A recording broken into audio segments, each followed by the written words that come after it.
The iPhone 16 Pro Max is here, and we are gonna compare every single difference to the 15 Pro Max, many of which other reviewers didn't mention, and see if it's actually a good update. Now, to be honest, I was actually a little disappointed during the event, but many of the things that I'm looking forward to, they usually don't talk about, and that is the speakers, the 5G signal. We're gonna test that out, and first glances here, I love the color. Thank you, Apple, for bringing gold back. I always get the gold. And let's look at the sides there. Nice and shiny. It's kind of like a satin in between where this has that brushed look. So they're going back to the old school. Let's peel this back. All right, and first impressions in the hand, doesn't feel that much bigger. I was kind of worried about the phone getting even bigger, but it's kind of hard to tell. Another thing I worried about is the weight. I mean, in the hand, it is not really noticeable. Now the phone is clearly taller and slightly wider when I stack them side by side like that. And I accidentally hit the new camera capture button that turned on the screen. That has a nice feel to it. And I think it's so cool that we pretty much had the 5G antenna in that spot, and now it's just a button there, so it's kind of disguised. And unfortunately, the fingerprints are so ugly and visible on the new one. Now, surprisingly, the bezel difference is quite noticeable. I thought it was minimal, but that looks nice and sleek. And as far as the larger display, 6.9 compared to 6.7, I don't know, it's minimal. All right, we're all set up now, and I really want to test out the capture button to see if it's just a gimmick or if I'll use it, but I'll save that for the camera section. And I want to mention new MagSafe 2.0. Unfortunately, this battery is way too charged, but the new puck is actually smaller, and it could charge the phone almost as fast as you could with the wired cable on the old one. This also supports up to 45-watt fast charging, so I will be doing a separate video testing out all these new charging speeds. Make sure you guys are subscribed. And lastly, we now have a much longer charging cable in the box. And now let's go ahead and compare the speakers, if they are any better.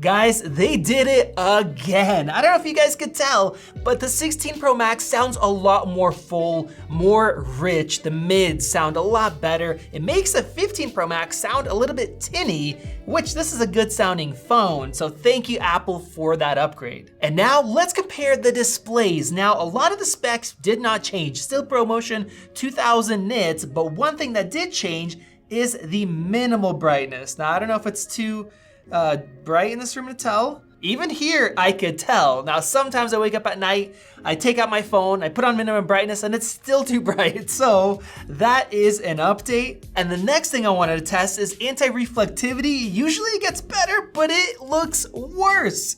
This 16 Pro Max looks like a mirror, man. I'm guessing it's because of the new Ceramic Shield Blast that's supposed to be like twice as strong. So yeah, a little more reflective.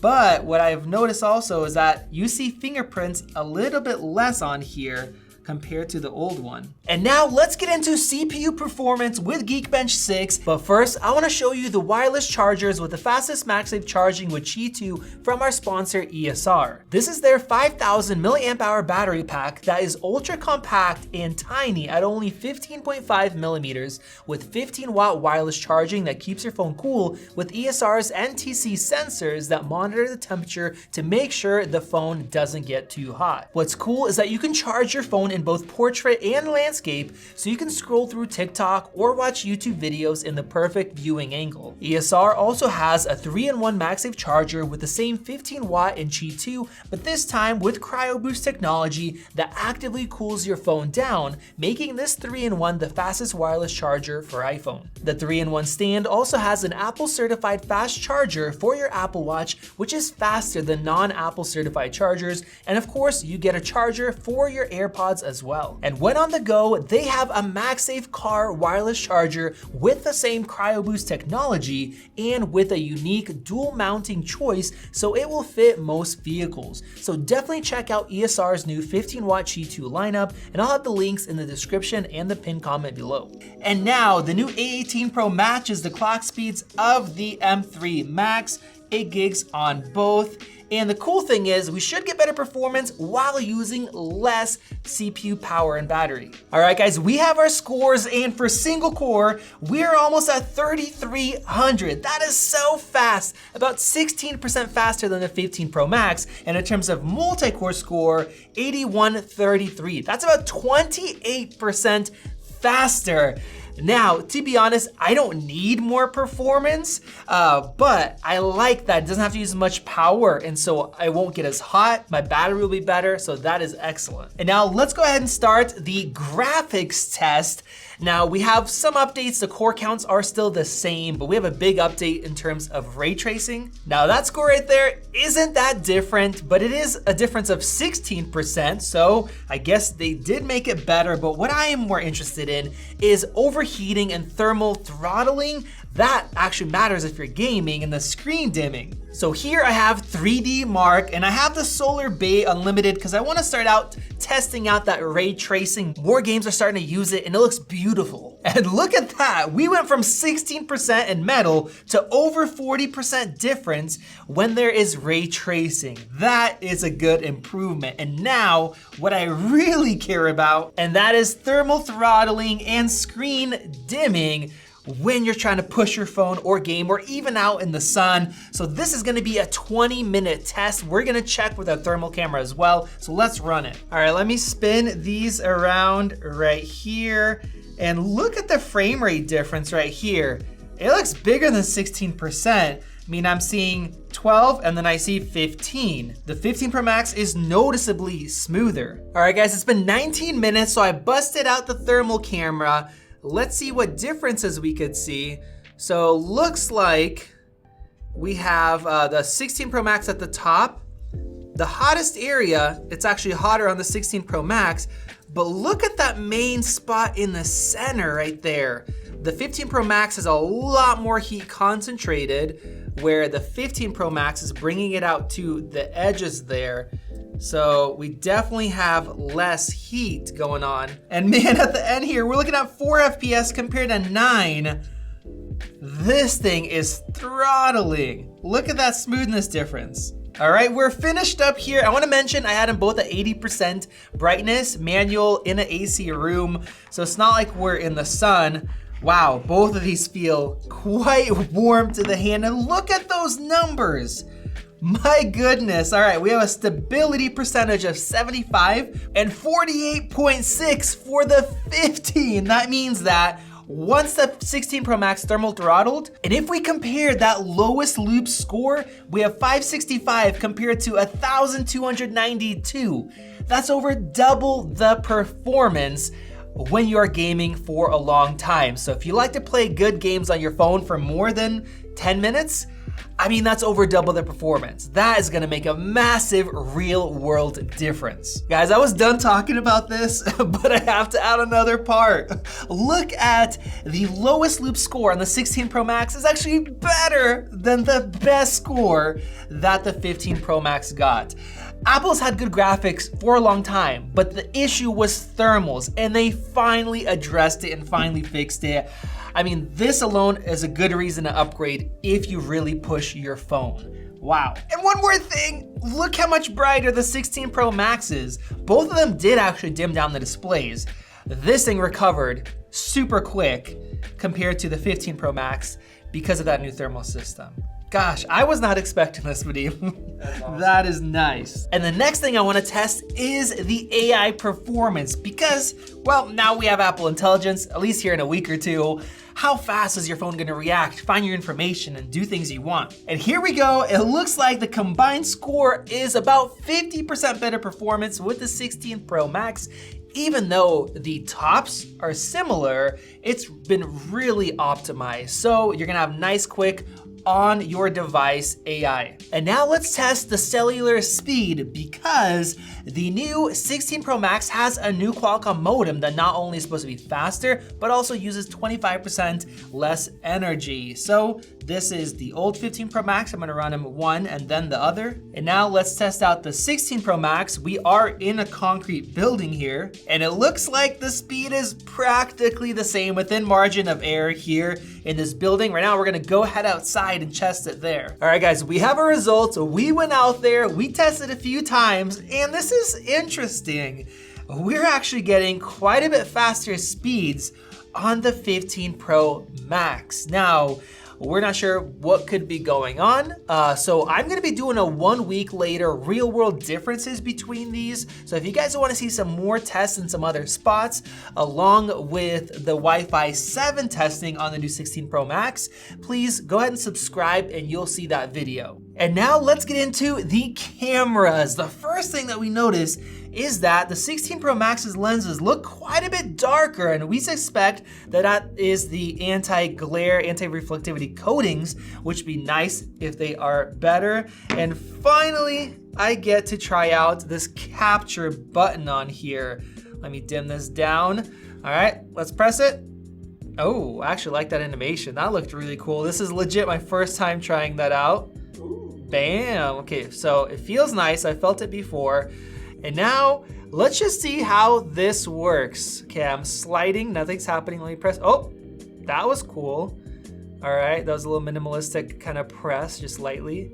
Okay, this is nice and smooth. So you can literally just dial that in exactly how you want. I think that's gonna be great for video.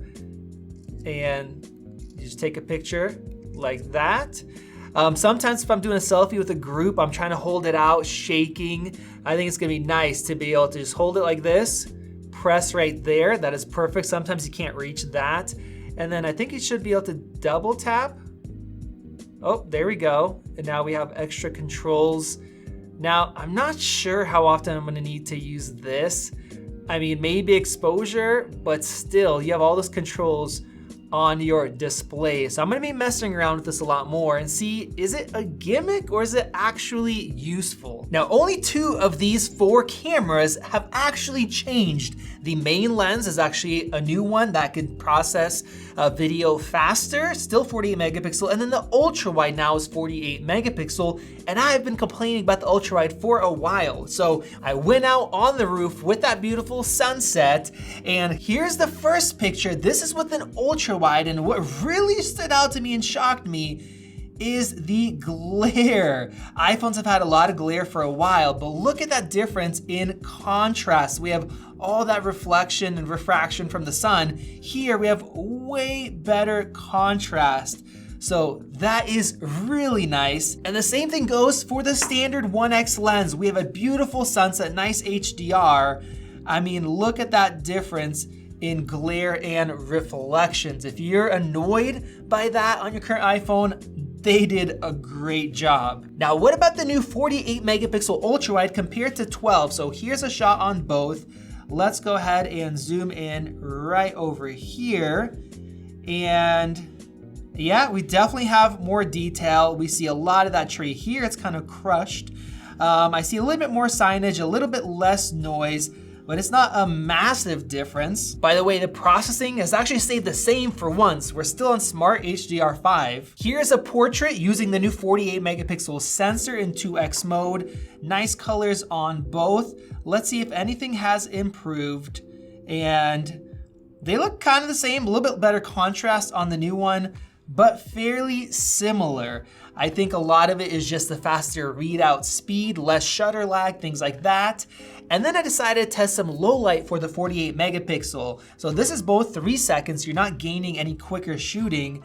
And honestly, I think the new one might look worse. A little bit more motion blur, even though it looked steadier in the hand when I took it.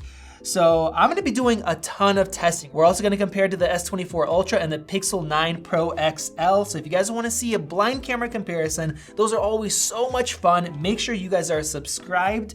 And here is a shot with the 1X, the new faster readout. It might look a little bit sharper, a little bit more detail, maybe.